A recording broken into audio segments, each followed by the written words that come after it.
On this Monday night, Okay, hello, people. a Canadian broadcast exclusive. She captured the world's attention, fleeing violence in Saudi Arabia and finding a new home in Canada.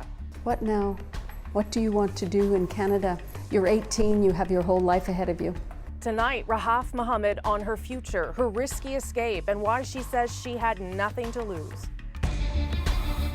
It is of extreme concern that China has chosen to begin to arbitrarily apply death penalty.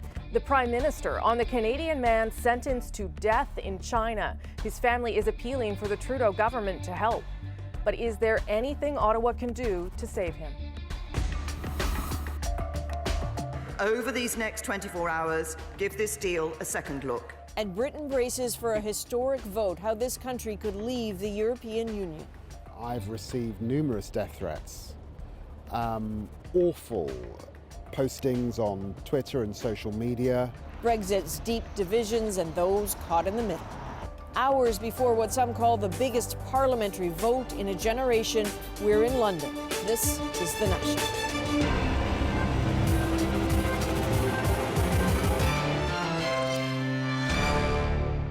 Saudi teen Rahaf Mohammed saw her life as a prison within a prison. Her family abusive, her country oppressive, her voice silenced. But her whirlwind escape has been about finding her voice, amplifying it with social media, using it to enlist allies, and that voice has protected her and propelled her from the kingdom to Canada. And now, for the first time as a refugee here, she's speaking publicly in a Canadian television exclusive. Mohammed told her story to the CBC's Susan Ormiston. Hey. Welcome. Hello, I'm Susan. Hey. For the first time, Rahaf Mohammed explains why she fled her country, her family, and the repression she says she endured in Saudi Arabia. في الأول حبسوني 6 شهور لأني قصيت شعري، فهذا شيء عندهم ممنوع، أو زي ما نقول التشبه بالرجال، وهذا أيضا محرم في الإسلام. لكن كنت أتعرض للعنف أكثر شيء من أمي وأخوي. From your mother and your brother, violence, were they beating you? يصير في ضرب وعنف جسدي لدرجة أن أحيانا أنزف دم. Rahaf, can you help Canadians understand what it's like to be a young woman in Saudi Arabia like you? بالنسبة لنا يعني إحنا السعوديات كنا نعامل كعبيد، ما نقدر نتخذ قرارات شخصية حتى يعني في الزواج، في الدراسة، في الوظيفة. Once she turned 18, she plotted an escape. كنت خايفة، لكن حسيت إن أنا لازم أخاطر بحياتي عشان حريتي. بس أكثر شيء خوفني إنه لو مسكوني راح أختفي ولا أعرف إيش مصيري بعدها. In early January, Rahaf Mohammed slipped away from her family vacationing in Kuwait, intending to make it to Australia and claim asylum. But at a stopover in Bangkok, Thai officials seized her passport, detaining her in a hotel. I want asylum with UN. Terrified she would be forced back, she turned to social media, أنا هربت من الكويت. asking for intervention from the UNHCR. I'm not leaving my room until I see UNHCR. I want asylum. فبالوقت هذا كنت أفكر برسالة الوداع اللي راح أكتبها، لأن ما راح أسمح لهم ياخذوني، وكنت على استعداد تام إني أنهي حياتي قبل ما يخطفوني. Did you start that letter? كتبتها وأرسلتها لصديقاتي في حال إني اختفيت، ينشرونها للعالم ويعرفون أنا إيش صار لي. But the UNHCR intervened and asked she be granted asylum somewhere. Canada agreed.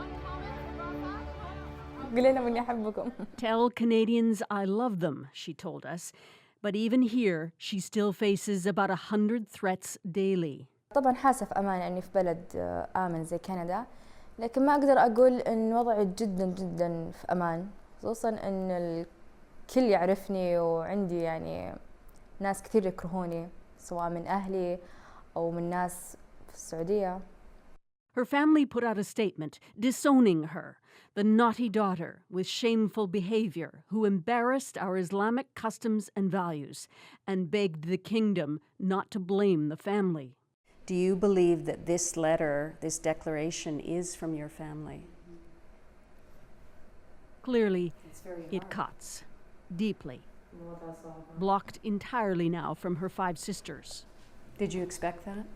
هل أنت كنتي فاكرة عارفة إن الموضوع ده هيحصل إنهم هيعملوا كده؟ لا. No, she didn't expect it.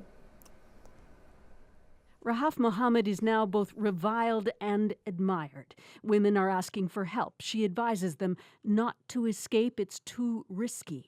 How do you respond to the critics who say you got special treatment?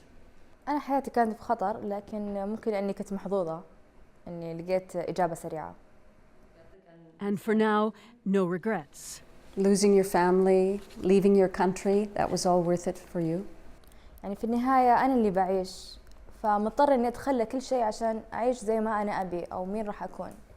Such a compelling story, Susan. Clearly, Mohammed's been through a lot. Did she give you a sense of what's next for her, what she imagines is next for her? Yeah, like any refugee, she's got to learn English and she wants to study to be an engineer, but she can hardly sort of assume the quiet life of a student. In 10 days, she's become, come from a unknown student, unknown person in Saudi Arabia to a global human rights crusader. And that really has made her a hero for some and, as she said, a target for others. Okay, Susan, great reporting on this throughout the weekend and again today. Thank you. Saudi Arabia seems to be treating Mohammed's escape as a family affair. Riyadh has been very quiet about this. The Trudeau government, not so much. Catherine Cullen has more on the politics of this case.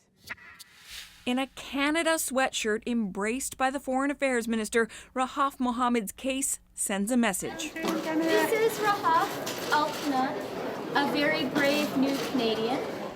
To some, she is proof Canada is standing up for women's rights. For others, it was an attempt to score political points. It was Rahaf's choice to come out and say hello to Canadians. The government has used its discretion to fast-track refugee cases before, like dozens of gay Chechens who were in danger of being tortured and killed, or hundreds of Yazidis targeted by ISIS in what was widely considered genocide. But this case stands out because Canada has been locked in a diplomatic dispute with Saudi Arabia since the summer, sparked when Canada called for human rights activists to be immediately released. Outraged, the kingdom kicked out Canada's ambassador and threatened more reprisals. But this former Middle East analyst for national defense says Canada's tone now is more provocative than it was back then. One plausible explanation is possibly that the Canadian government considers that relations being what they are with Saudi Arabia, there may be very little prospect of improvement in the next months or years, so they might as well milk this for political gain. The Liberals have drawn a clear line between Mohammed's case and their own values. Today, the Prime Minister was asked if he'd welcome more women fleeing violence in Saudi Arabia. Canada is always ready to stand up for human rights, always there to defend women's rights around the world. But the Saudi kingdom hasn't officially pushed back against the decision. Whatever Saudi does, there's no way that this will look good for Saudi Arabia. There are ways the relationship could get worse. The kingdom could force Canada to close its embassy there, for example. But so far, the case of Rahaf Mohammed hasn't prompted that kind of blowback. Catherine Cullen, CBC News, Ottawa. Saudi Arabia isn't the only country that Canada is at odds with these days. Tensions have been rising rapidly between Ottawa and Beijing. The relationship already strained. And tonight, another blow. A Chinese court sentenced Robert Schellenberg to death. Schellenberg had appealed a 15-year prison sentence for drug smuggling. At a sudden, one-day retrial, prosecutors argued that wasn't enough, and the court agreed. Canada quickly condemned the decision.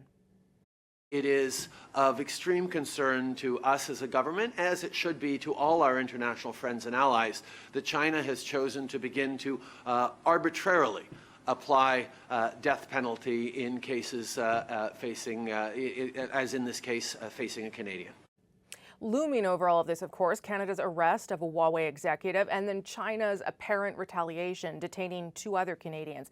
Evan Dyer now on why it is all likely deeply connected. November 2017, Chinese authorities drive 8 men straight from the courtroom where they've been convicted to the place of execution.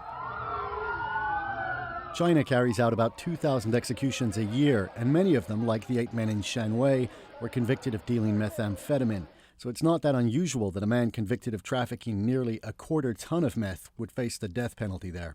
Back home in Canada, Robert Schellenberg already had a record for dealing meth and other hard drugs. He pleaded guilty in 2011 to charges in Chilliwack in Abbotsford, BC, where he ran a dial-a-dope operation.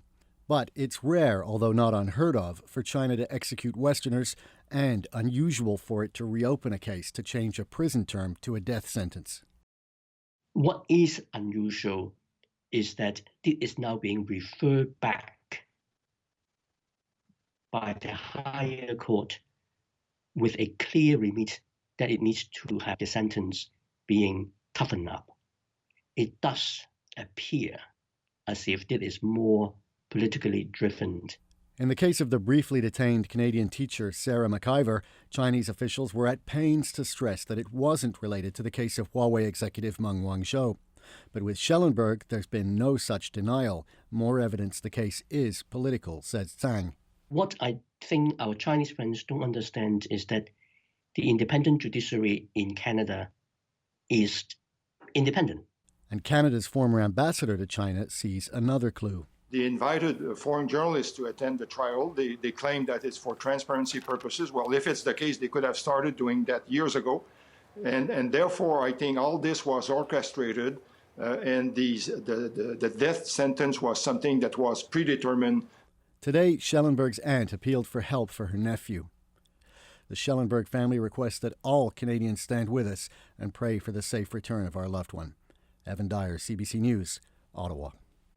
Late tonight, Global Affairs has issued a new warning for Canadians planning to travel to China. Even though the risk level is staying the same, the advisory now says this: we encourage Canadians to exercise a high degree of caution in China due to the risk of arbitrary enforcement of local laws, specifically mentioning the death penalty and penalties for drug-related offenses. All right, let's go to London now. On the eve of a historic vote on Brexit, Adrian. Yeah, Rosie, it's really hard to overstate just what's on the line for Theresa May and her government. Facing the very real prospect of defeat, she took her argument one more time to the British people. The only ways to guarantee we do not leave without a deal are to abandon Brexit, betraying the vote of the British people, or to leave with a deal. And the only deal on the table is the one MPs will vote on tomorrow night. May is staking her political survival on the Brexit deal her government negotiated with the EU. And the implications are staggering.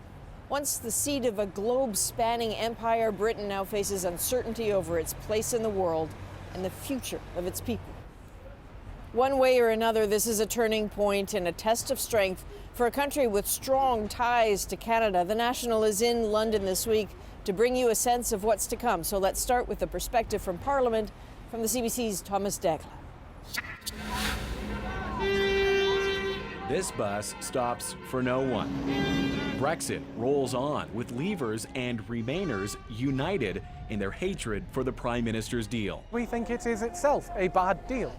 And, you know, we are united in that it is a terrible deal for Britain. Stop Brexit! Leave with no deal or scrap Brexit altogether. Out here, everyone's got ideas. Better ideas, they say, than the deal up for debate in there. If this deal is rejected tomorrow, and I hope it is, the blame will lie firmly with the government and firmly at the feet of the Prime Minister. Today, Theresa May made one final pitch, knowing the opposition will vote against her deal, and even MPs sitting behind her aren't all behind her on this. So I say to members on all sides of this House, whatever you may have previously concluded, over these next 24 hours, give this deal a second look. Given the lack of support, if she loses by a landslide tomorrow, the Prime Minister could see Parliament seize her Brexit planning power. Former Attorney General Dominic Grieve leads the charge on that. She's pursuing a policy which doesn't meet with Parliament's approval, and it's gradually running into the sand. 1 to 33. It fails. Chalk it up to a flawed deal, but bookmakers are only giving May less than 10% odds of winning the vote. We've never seen anything like this. I mean, there's so much confusion about the various paths this could take. I mean, the constitutional position is so confused that even the experts aren't really sure how this is going to play out. The odds-on most likely outcome as of now, a Brexit delay. No, we're not leaving Europe! Meaning these people will be out here banging on the same old drum for some time yet. What happens if and when Theresa May loses tomorrow? What's her plan B? It depends on the size of her defeat. If she loses by just a few dozen votes, then perhaps she can go back to the EU and say, we're almost there. We need some sort of sign of goodwill to get us across the line in another vote, maybe in a week or two. But if she loses by 100 votes or more, that's when you could see Theresa May maybe blow up this whole process by calling either a second referendum or a snap election. Anything is possible. Okay, fair enough. I know you'll be here tomorrow. I'll be here. The hecklers will be here, so we'll see you then. They've been here for months. Okay.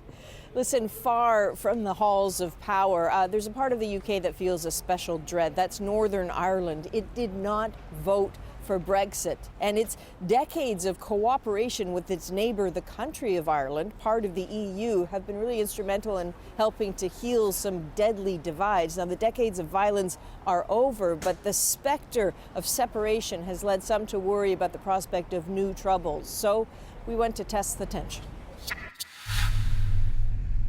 So remember, we're still in Northern Ireland here in County Fermanagh, just here, where this sign is. We're going back into the Republic again. This is us just crossing again, right here. That's us in the UK again. But listen, this is us, we're just crossing the border here again. So that's about 3 crossings in maybe 2 kilometres? Yeah.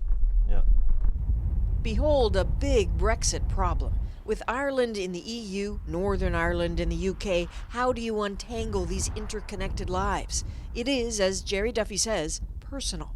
Even like my son, he's a delivery driver. He delivers sandwiches around petrol stations, around the border. And the run he has, most of it is in the north. He works for a company in the south. If all this thing kicks off, like, he doesn't know, like, will they have a job, you know? Right. It's just uncertainty. Nobody knows. You fell in love? Whereas once there were armed checkpoints, endless hostilities separating the two, now businesses like Eamon Fitzpatrick's thrive. That drain in his lot is the border. There's no drama here. Customers cross it, carry both currencies. They just get on with it. But Brexit. If there comes in a hard border and that border's patrolled in one thing and another again, I think we're in serious bother. Well, how will people take to that, do you think? People will not take to it lightly because it will come about that you will see trouble again. Now, that's my opinion. So the smuggling will start it all over again? Yes, the smuggling will start all over again. The stories of patrols, arrests, confiscations, those are relegated to history now. The old customs houses once bombed, now mercifully overgrown. To keep them that way, the British Prime Minister has proposed what she calls an Irish backstop. Keep the status quo for a few years until another plan is conceived. That doesn't satisfy many. Ways to seize control of the Brexit process from the government. The endless Brexit news cutting deep in Pettigo. Brexit! Brexit! See, everyone's talking about it here. The only town in the British Isles cut in half by this international border. The white line that just stops. The red mailboxes on the northern side, the green in the Republic. Those quirks Mona Flood can live with, but not a return to the old days of customs forms, the humiliation of needing permission to cross boundaries at night. Don't go back, she pleads. But what do you think about Theresa May's plan? Her she calls it the backstop. I think she's a good person, but she'll not get away with it. What is your ultimate hope for what happens? That we'll stay the way we are, where everybody's happy, everybody's content, and everybody communicates. This place is bucolic but bothered. No, they don't want a border. Brexit was not their idea, but now it's their problem. Remarkable, Adrian, that we're a day away from the vote and no one seems to know what's really going to happen there yet. You're going to be back in a bit. Tell us what you have coming up. Well, there's just so much to say because there are just so many questions. Look at it this way. Some people are afraid that there will be food shortages, maybe even prescription drug shortages, and so many people are scrambling. Thomas will be back with that story. I'll have a conversation with an opposition MP who's very blunt about how he feels. He openly calls Brexit a pack of lies, but he says he does think there's a way forward. Okay, Adrienne, we'll see you in a bit. You bet. Now to a big political story here in Canada. A high-profile federal cabinet minister moved out of her job. Prime Minister Justin Trudeau is denying that he demoted Jody Wilson-Raybould. She was shuffled today from Justice to Veterans Affairs. And it appears she didn't take it well. As the CBC's David Cochrane tells us, the minister fired off a blistering defense. The Honourable Jody Wilson-Raybould. This was the big surprise and the big demotion. As a Minister of Veterans Affairs and Associate Minister of National Defence. Still in cabinet, but moved from the top tier. Jody has demonstrated tremendous skill in navigating very complex files. Knowing how this would look, the Prime Minister was prepared. I would caution anyone who thinks that serving our veterans and making sure they get the care to which they are so justly entitled from any Canadian government is anything other than a deep and awesome responsibility. But government insiders see it differently. From politicians to senior staff, Liberal insiders describe Wilson-Raybould as difficult to deal with, not a team player. We heard rumblings in the past few months that you might be shuffled because of a performance issue. If you had to do it again, is there anything that you would do differently? Well, I can't imagine where you've been hearing that. I am incredibly proud of the work that I did, supported by an amazing minister's staff and by dedicated and hardworking public servants. We accomplished essentially my mandate letter plus. To drive that point home, she issued a 2,000-word statement defending her record and outlining her achievements, both legislative and non-legislative, during her years as Justice Minister. All right, David, it sure sounds from Jody Wilson-Raybould's statement that she isn't exactly happy with this move. Yeah, it's pretty obvious by now she did not want to leave the Department of Justice. And we spoke to a source close to Jody Wilson-Raybould, and what we were told is that she was in Bali on a beach on vacation when she got the call from the Prime Minister's office about changing jobs, and that she was initially offered the Indigenous Services Ministry, and we're told she turned that down, which is not surprising because she said in the past it would be very difficult for an Indigenous person to take on that role. So after that, the conversations continue with the Prime Minister's office before they landed on Veterans Affairs. Now, we put all of this to the Prime Minister's office. They refused to confirm or deny that she was offered the Indigenous Services Ministry. They say they simply don't talk about cabinet making in that level of detail. But you know, a senior government official went to great lengths to defend Jody Wilson-Raybould and say we should not view this as a demotion. The Department of Veterans Affairs is going to roll out billions in new benefits for veterans this year. The way they're seeing it, she took one for the team, giving up her dream job to take on a tough job because the Prime Minister asked her to. Okay, interesting. Thanks for your work on this, David. Appreciate it. You're welcome. Wilson-Raybould, though, just one of the changes to cabinet today, taking over for her. Hi, David Lametti. Do swear.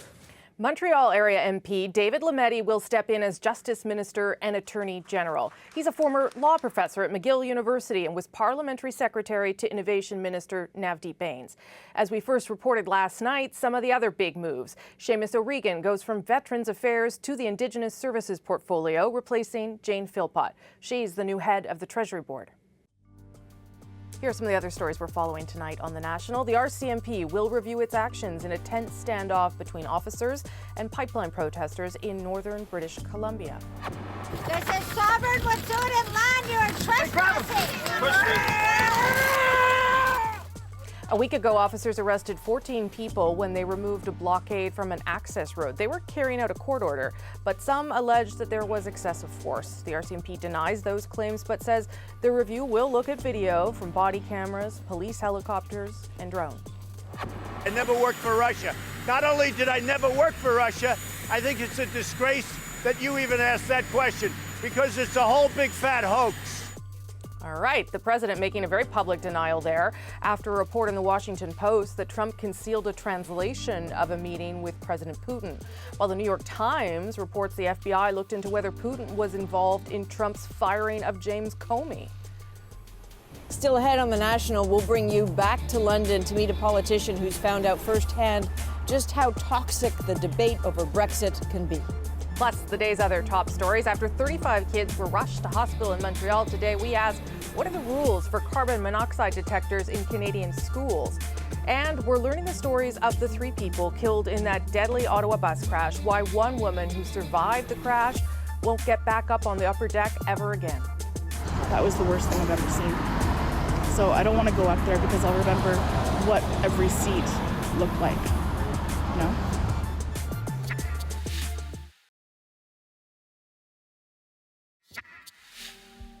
Condolences are pouring in tonight for the families of Judy Booth, Anya Van Beek, and Bruce Tomlinson. All 3 were killed on Friday when a double-decker bus slammed into an Ottawa transit shelter. The transitway reopened in time for this morning's rush hour, but as Hannah Thibodeau reports, returning to a sense of routine could take much longer.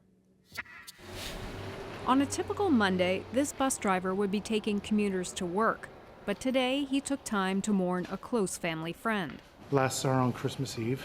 We had the family over at sister-in-law's, and we were having a good time just celebrating the holidays, and now she's gone. It's tough driving right now. It's not an easy job. All of our colleagues are, feeling it. Today, police identified the 3 people killed, all public servants. Judy Booth, a 57-year-old mother of 2, was retired but still occasionally worked at the National Capital Commission. 65-year-old Anya Van Beek had 2 daughters and worked at the Treasury Board. And 56-year-old Bruce Tomlinson was married with 2 boys and worked at the Canada Border Services Agency. 23 other people were taken to hospital. Several had amputations. In a city where so many people rely on the bus every day, commuters had mixed emotions returning to their normal routines. I feel a little bit scared. But I have to go, so I'll continue my work schedule. I think seeing it is a very visual, it's a bit surreal right now. Still, some riders were nervous boarding the bus today, especially given this is the second fatal crash in 5 years. But the mayor insists double-deckers are safe. The feedback I've received from our senior staff is that they have full confidence in the buses. They've met every safety standard by national and provincial bodies. As for the driver, CBC News has confirmed she's only been on the job for a year and was involved in a crash with another bus just last month. No one was injured. Police aren't sure exactly what caused Friday's crash, but here's what we do know. They've ruled out driver impairment, but whether ice on the road was a factor, that they're still investigating. Hannah Thibodeau, CBC News, Ottawa. One of the people who survived Friday's crash returned to riding the same route today. Catherine Rose, there in the blue jacket, says she wants to continue her routine, but she admits she's still haunted by what she witnessed. She shared her story with CBC. I was on the top floor, second row from the front on the left. I was behind the lady in the military uniform and the young girl that were ejected from the bus. And I saw the roof of the transit station plow through the side of the bus. It probably covered about 8 seats. Now, when I got up and climbed over the seat in front of me to call 911, it was silent under that roof. I thought everyone was dead. It was awful. Do you have any thoughts about getting up on that second floor? Yes, I'm not going up onto the second floor because I'll just remember what happened everywhere. Like behind me, there were lots of people badly injured, lots of blood, lots of glass. The people underneath that transit roof, they were horrendously injured. I'm still surprised that only a few people died. And those 2 women in front of me that went through the glass, that was the worst thing I've ever seen. So I don't want to go up there because I'll remember what every seat looked like. Rose sustained just minor injuries, and she said she was thinking about the other victims over the weekend and as she boarded the bus today.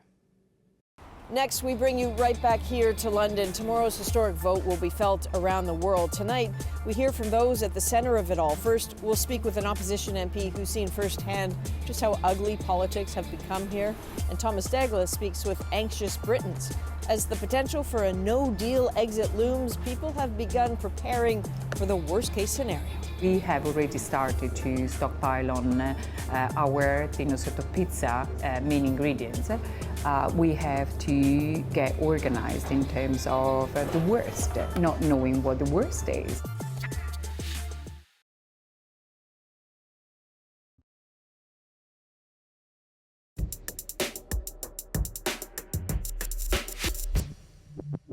No, it is not perfect, and yes, it is a compromise. But when the history books are written, people will look at the decision. And that's the British Prime Minister pleading for support of her Brexit deal, which will live or die by tomorrow's vote. The same might be said of her government. Brexiteers revel in Theresa May's looming disaster. I think we should vote down this deal in the absolute confidence that it's the right thing to do. Take care, everybody. See you. In May's own writing, voters don't hide their displeasure. Prime Minister we got in, I've got no confidence in her at all. It needs somebody strong, like possibly Mr. Trump. If he could come over and sort it out, it'd be a good idea. May has called for compromise, but the people seem polarized and unwilling to budge. Amid all the uncertainty and the noisy animosity, one clear voice has been ringing out from Parliament. Brexit is a con, a trick, a swindle, a fraud, a deception that will hurt most of those people it promised to help. That's David Lammy, a Labour MP who once turned down a post in the shadow cabinet because he wanted to be able to criticise his own party, to speak his mind, and he does. He warns Brexit will weaken the National Health Service, will bring more immigration, not less, will diminish Britain on the world stage. This is the fundamental dishonesty of the heart of the Brexit debate. His blunt pronouncements have earned him enemies and threats. We were to meet outside the gates of Westminster, but from his office a decision that wasn't smart. Best to be behind the gates. Thank you for joining us.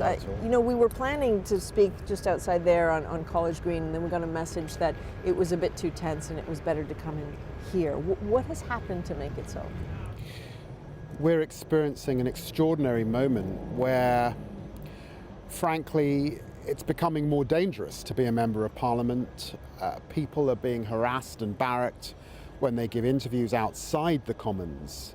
We've seen this rise in the extreme right, anti-immigrant sentiment and deep hostility to members of Parliament like me who are against Brexit, but obviously also a visible ethnic minority. So what's happened to you since the whole Brexit debate initiated? Well, over the last 2.5 years, I've received numerous death threats, awful postings on Twitter and social media. And do you directly attribute this to the Brexit debate? I think that a point of view that was on the fringe of British politics was anti-immigrant, was totally laissez-faire, that was suspicious, if you like, of European and foreign interests. That was on the fringe of British politics. It has moved into the mainstream, and some might say it's frankly moved into the government. You know, you're a member of the Labour Party, you're part of the opposition, but how do you fix this? Because there has to be a way out. It's just hard to see what it is. Look, I think that politics is stuck. We have the most important vote in a generation in Parliament tomorrow. Theresa May will lose that vote, and at that point it's clear in our constitutional arrangement the only thing you can do is go back to the country for a clear decision and direction. That either means a general election or it means a people's vote, a second referendum in which the issues, the more complex issues around Brexit, are put to the people and we get a direction and an instruction from the British people. But from the distance of another country, it sounds as if you just want to keep asking the question until you get the answer you want. The truth is, a question was asked 2.5 years ago. It was badly organised by David Cameron, who disappeared the moment the decision was made. A lot of people were voting really to stick two fingers up to the establishment, and I understand why. Of course they were. There's a lot of hardship beyond London in this country. But over the last 2 years, as we've got into the detail, it's become clearer and clearer to deliver the Brexit that the people voted for is next to impossible for this Parliament. And that is because there is no agreement as to what that Brexit should be. And that's why Theresa May, try as she will not succeed in Parliament. And for all of those reasons, now that we know the detail, the British people should be allowed to vote on her deal or indeed to remain within the European Union. Will this House ever get back to the business of governing this country? Well, of course, Brexit has sucked everything from the air in Whitehall. There are key issues in education, in crime and policing, in housing in Britain that have not been solved, that are not being dealt with.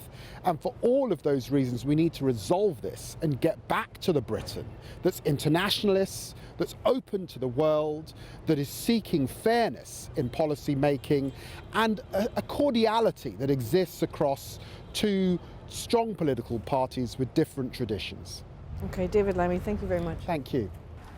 If people were confused during the first Brexit campaign, it's not that much better at this pivotal moment. No one knows how goods or people will flow between Britain and Europe if Brexit comes to be on March 29th. Some worry a few of life's essentials will actually be in short supply. Here's Thomas Degla once again on who's afraid and who sees opportunity.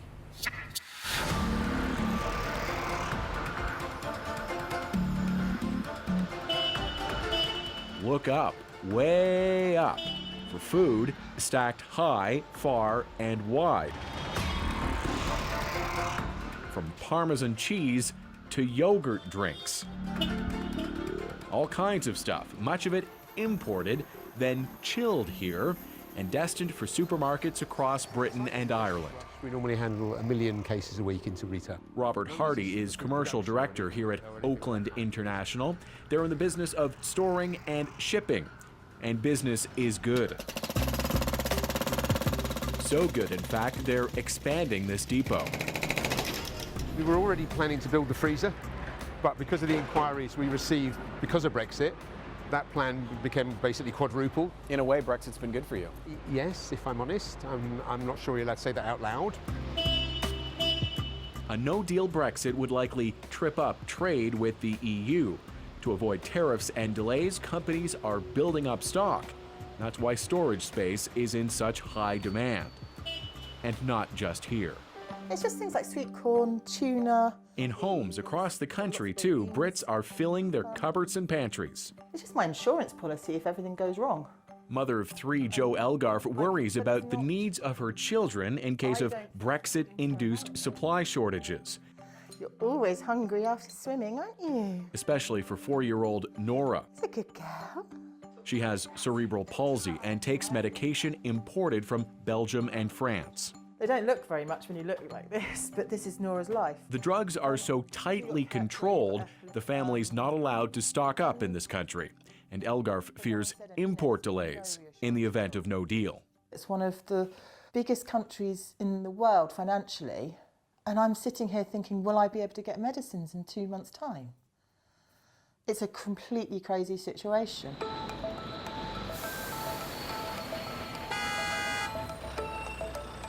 In Leeds, in the north of England, there's no clear sign of where the country's headed, but reminders of where it's been. This city was split 50-50, with just about as many people voting to remain in the EU than to leave. 2.5 years later, it's now divided on what Brexit will really mean.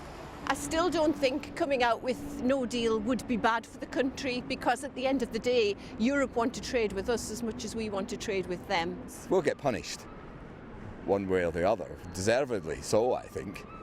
Basic stuff like that you normally get like on a daily basis will be more expensive, so it's going to be harder to get everything. So it's going to just make everyone's life a bit more difficult. You got everything, you got your breakfast, you got some desserts, you got your main meals. Across town in his home workspace, James Blake is turning that anxiety into a business opportunity. I mean, it's not a gourmet meal, but it is good. His Brexit boxes will run you about $500 each. Yes, ready-to-order kits, complete with enough freeze-dried food and supplies for weeks. He says he's sold more than 500. People are concerned, and those people that wouldn't normally consider themselves as preppers are now thinking maybe I should have something in place just in case the shops do run dry.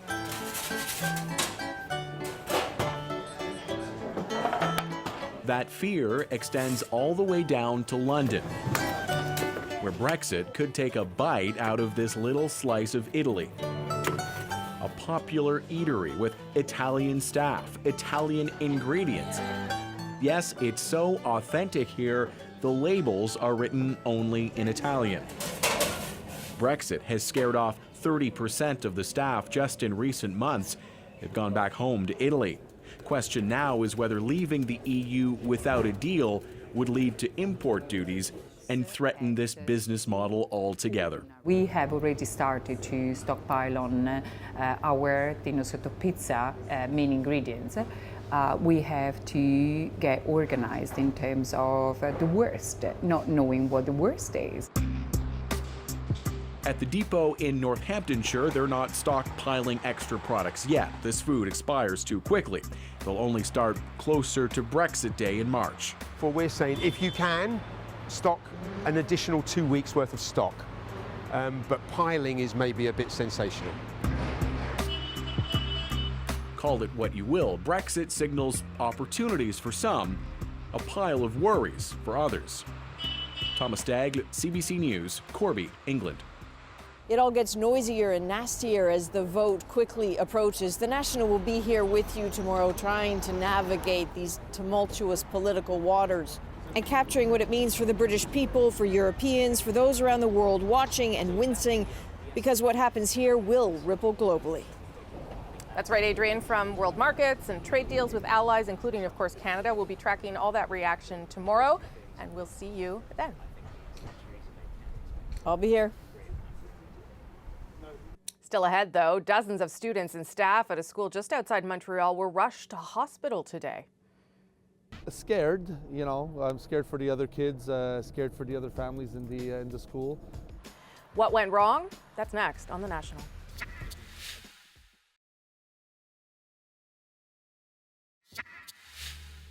It's a call no parent wants to receive, that their child is sick at school.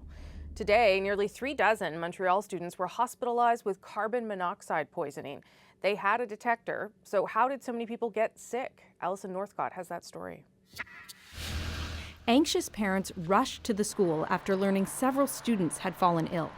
Scared, you know, I'm scared for the other kids, scared for the other families in the school, and hopefully everybody will be fine, you know. Oh God, I gave him a big hug when I got inside the gym.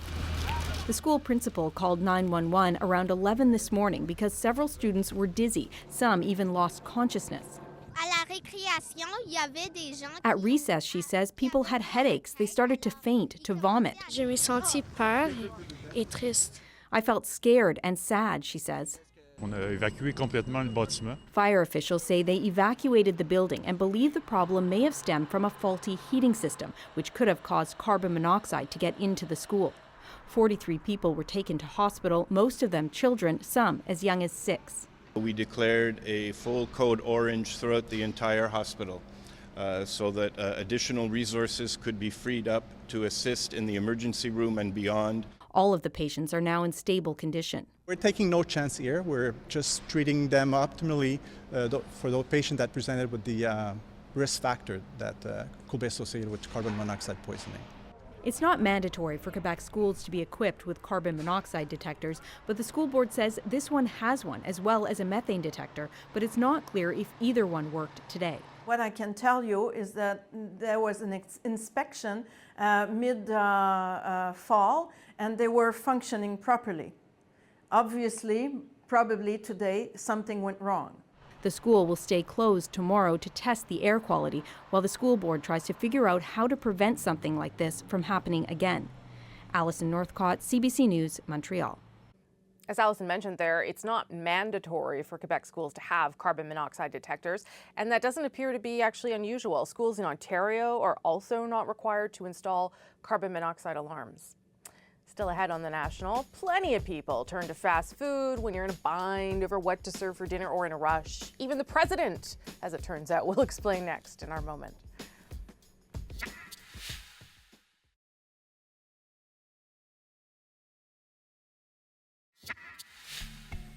This probably wasn't what the Clemson Tigers had in mind when President Trump invited the National College Football Champions to dine at the White House.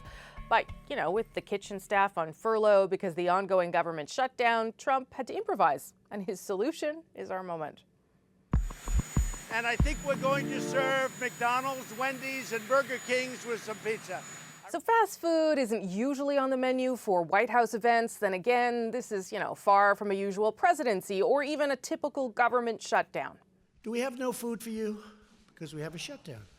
Or do we give you some little quick salads that the First Lady will make? And with salads off the table, Trump looked to other made-in-America options. We have Big Macs, we have Quarter Pounders with cheese, we have everything. That's 1,000 burgers on White House silver platters, no less, none of which seemed to be an issue for the winning team. As for Trump's favorite item on the menu, I like it all. It's all good stuff. Because he does like fast food that much. To be clear, it wasn't U.S. tax dollars that paid for that. The president paid for all of that out of his own pocket, and it looked like the team, looks like they were pretty happy. I would have been rather disappointed, but anyway, that's just me. And that's The National for Monday, January 14th. Thanks for watching. Good night.